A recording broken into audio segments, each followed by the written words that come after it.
Wacana perwira aktif TNI untuk masuk ke pemerintahan sedang ramai diperbincangkan. Wacana tersebut bermula dari usul Menteri Koordinator Bidang Kemaritiman dan Investasi, Menko Marves, Luhut Binsar Panjaitan. Luhut mengusulkan perubahan Undang-Undang Nomor 34 Tahun 2004 TNI agar perwira aktif TNI dapat bertugas di kementerian atau lembaga. Menurut Luhut, jika wacana itu terwujud dapat membuat para perwira tinggi TNI tidak ada lagi yang mengisi jabatan tak perlu, sehingga kerja TNI semakin efisien. Selain itu, hal ini juga membuat perwira tinggi TNI tidak berebut jabatan karena dapat berkarir di luar institusi militer. Sebenarnya TNI itu nanti bisa berperan lebih lugas lagi dan perwira-perwira TNI kan tidak semua harus jadi KSAD. Bisa saja tidak KSAD tapi dia di kementerian, kata Luhut mengakhiri pembicaraannya. Namun, wacana yang digulirkan Luhut mendapatkan respon penolakan dari Jokowi. Jokowi menyebut jika saat ini tidak ada kebutuhan mendesak untuk menempatkan TNI di kementerian dan lembaga.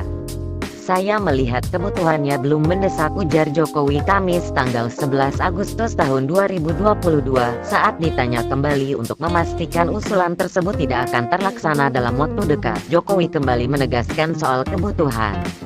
Ya, kebutuhannya sudah saya jawab, kebutuhannya saya lihat belum mendesak, ucap Jokowi. Penegasan Jokowi menolak usulan Luhut Binsar Panjaitan mengingatkan kita pada pengkritik Jokowi yang mengatakan Jokowi hanya presiden boneka di republik ini. Segala masalah-masalah di negeri ini kerjakan oleh Luhut Binsar Panjaitan. Banyak yang mengatakan Luhut adalah presiden yang sesungguhnya atau real presiden. Tetapi dengan adanya penolakan oleh presiden terhadap usulan Luhut, pernyataan negatif pada presiden terbantahkan. Dan sejatinya Joko Widodo adalah presiden yang sesungguhnya dan bukan boneka. Saya sudah mengusulkan untuk perubahan Undang-Undang TNI. Undang-Undang TNI itu sebenarnya satu hal yang perlu dari sejak saya Menko Polhukam, yaitu bahwa TNI boleh ditugaskan di kementerian lembaga atas permintaan dari institusi tersebut atas persetujuan Presiden. Menurutnya, jika wacana itu terwujud, maka para perwira tinggi TNI AD tak lagi mengisi jabatan yang tidak perlu, sehingga kerja TNI AD semakin efisien.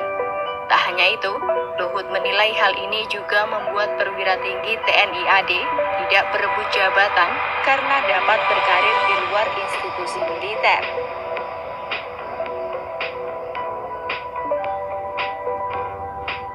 Presiden Joko Widodo kemudian memberikan tanggapan atas usulan Luhut tersebut. Wacana yang digulirkan Luhut itu mendapatkan respon penolakan dari Presiden Joko Widodo.